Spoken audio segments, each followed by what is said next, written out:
Sa video na ito ay pag-uusapan po natin ang init na issue tungkol dito kay Pi Network na maraming Pinoy ang na-excite noong una. Pero ngayon ay tila nawawala na po ang signal, ang sigla. Ayan.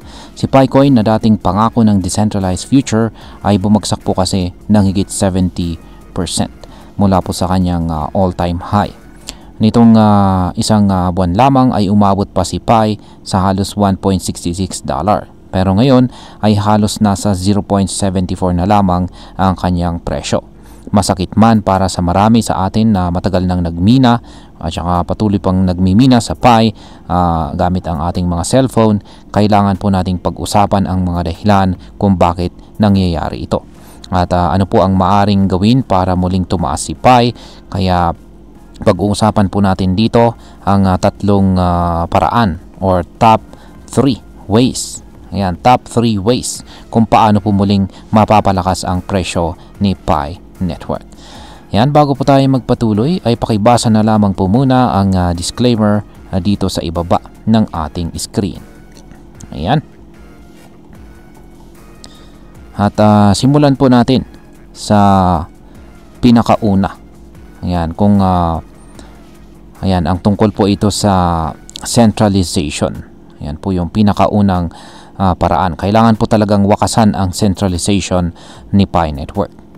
Isa po sa pinakamalaking problema ngayon ni Pi ay ang kanyang centralization. Sa madaling salita ay isang grupo lang ang may control sa buong network. Ang tinatawag po na Pi Foundation at ang kanilang core team ang siyang gumagawa ng lahat ng desisyon. Hindi po tulad ng ibang crypto, tulad ni na Ethereum o Cardano na may tinatawag po na governance voting. Dito ay Pi ay wala tayong boses. Halimbawa ay meron po silang libu-libong wallets na naglalaman ng higit $92.7 billion na Pi tokens. Hindi po natin alam kung sino-sino ang may hawak niyan. Kapag may isang security breach lang, pwedeng malusutan ang mga wallets na ito at ibenta ng sabay-sabay sa market. Kapag nangyari po yan, bagsak ulit ang presyo ni Pi. Bukod pa dyan, dahil centralized itong si Pi, ayos siyang i-list ng mga malalaking exchanges tulad po ni na Binance, Coinbase at saka Bit. Ang sabi nga ni Binance, kahit maraming user ang bumoto na gusto nila si Pi sa platform, hindi pa rin ito sapat hanggat hindi malinaw ang governance at saka decentralization nito. Walang transparency, wala ring tiwala, at ang mas malala ay may mga usap-usapang ang insiders mismo ng Pi ang nagbebenta ng token ng palihim. Kaya ang solusyon po dito ay simple lamang. Kailangan po ng thousand of nodes sa buong mundo para hindi lang iisang sentro ang may control. Dapat ay may third-party auditor rin na siyang magbabantay sa galaw ng network. Kapag naging tunay na decentralized si Pi, mas tataas po ang tiwala ng mga investors at saka exchanges. Yan, dito naman po tayo sa pangalawa. At ito naman po ay tungkol sa token unlocks. Isa pang malaking dahilan kung bakit bumabagsak ang presyo ni Pi ay ang tinatawag na token unlocks. Ibig sabihin nito ay may mga bagong Pi tokens na unti-unting nilalabas sa market buwan-buwan. Sa susunod na 12 buwan or 12 months, tinatayang mahigit 1.5 billion Pi tokens ang i-unlock na ang halaga ay humigit kumulang $1.12 billion. Kung iisipin mo, halos 22% ng kabuuang market cap ang madadagdag. Kapag dumami po ang supply pero hindi tumaas ang demand, natural po na bababa ang presyo.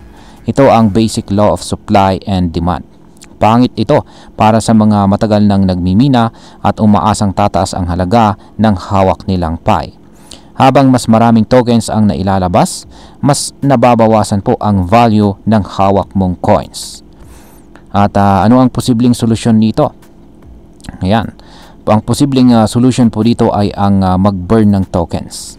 Ang token burn ay isang proseso kung saan permanenteng tinatanggal sa sirkulasyon ang ilang coins para mabawasan po ang supply. Kapag nabawasan po ang supply at tumaas ang demand, maaaring umangat po ang presyo ni Pi. Yan, dito naman po tayo sa pangatlo. Ang ecosystem ni Pi Network ay kailangan pong lumago. Ayan. Ang pangatlong paraan para mapalakas si PiCoin ay ang pagdi-develop ng kanyang ecosystem. Sa ngayon ay masasabi natin na si Pi ay isa po sa mga tinatawag na ghost chain dahil halos wala pang major apps na gumagamit ng PiCoin bilang utility token.